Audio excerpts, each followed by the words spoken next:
Hi. In the last couple weeks, several people had referred to the U.S. as being founded on Christian values.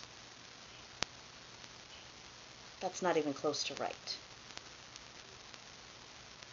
A quick look at history explains exactly why that's not right.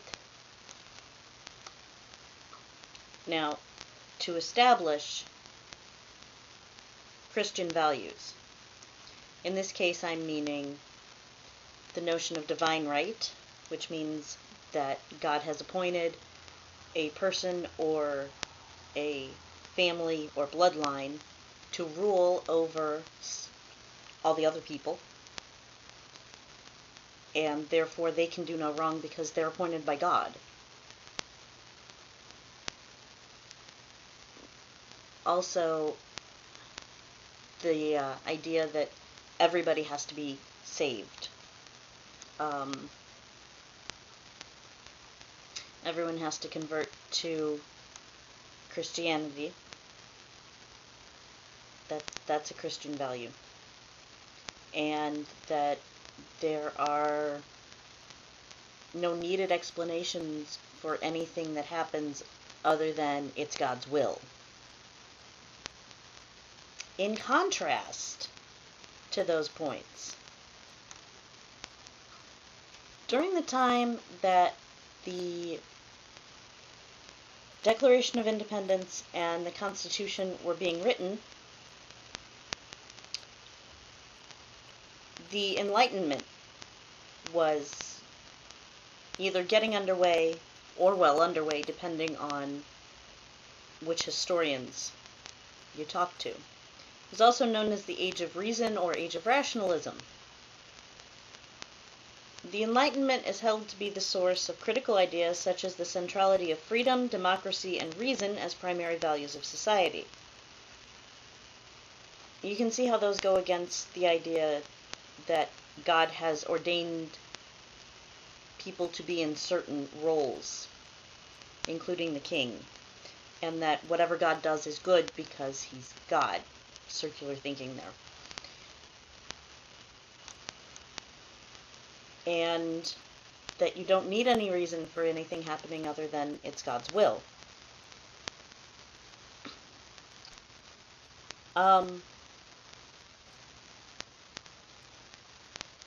So basically what happened in the Age of Enlightenment is that there was an explosion of ideas that were based on the model of Newton's physical laws, or laws of physics, which said that there were observable laws or forces that acted on everything, and they were observable and they were rational. John Locke took that a step further and applied it to society and humankind in general. The language of the Declaration of Independence and the Constitution, especially the preamble of the Constitution, is that of natural laws, natural rights deriving from these natural laws of man and society, and social contract and popular sovereignty deriving from these natural rights. Popular sovereignty, that's an easy one. To quote, supreme executive power derives from a mandate from the masses, which is, of course, in direct opposition to the idea of divine right.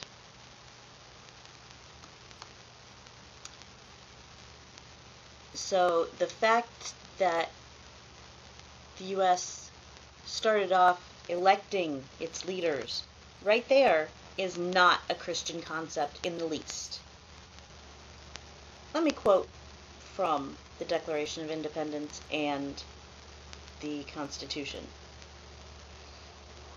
When in the course of human events it becomes necessary for one people to dissolve the political bands which have connected them with another, and to assume among the powers of the earth the separate and equal station to which the laws of nature and nature's God entitle them. Separate and equal station, to which the laws of nature and nature's God entitle them. Yes, it mentions God, in the sense of the clockwork universe.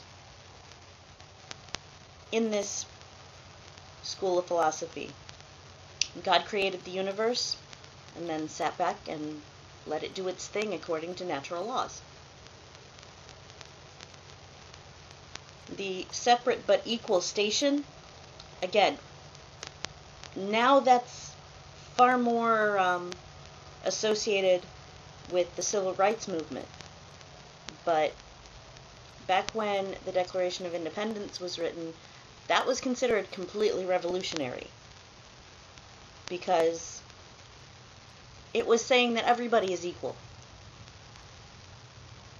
Now, of course, they had their own interpretation of it, but the fact remains that even the idea that people are equal to each other goes directly against Christian values and Christian beliefs. Maybe not in this country, but that just shows exactly how much religion has changed. Here's another quote. We hold these truths to be self-evident, that all men are created equal, yet again, that they are endowed by their Creator with certain unalienable rights, that among these are life, liberty, and the pursuit of happiness. Christians, at least at that time, did not believe in unalienable rights. They believed that whatever happened to you, it was God's will, and you didn't have any right to complain. You didn't have any right to life, or liberty, or the pursuit of happiness, if God didn't say that it was your lot in life. To quote from another document that was written in 1796, so not terribly long, but 20 years after the founding of the U.S., the Treaty of Tripoli. Article 11 says, as the government of the United States is not in any sense founded on the Christian religion, I'll repeat that for you. As the government of the United States of America is not in any sense founded on the Christian religion. Let me make a point here. Just because the government doesn't say that you can't do something, that doesn't necessarily mean that they condone it.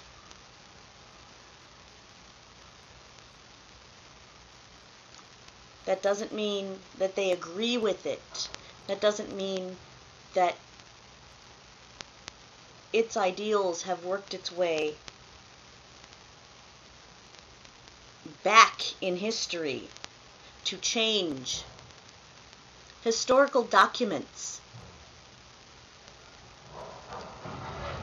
Just because you're not persecuted for being a Christian doesn't mean that this was founded as a Christian nation.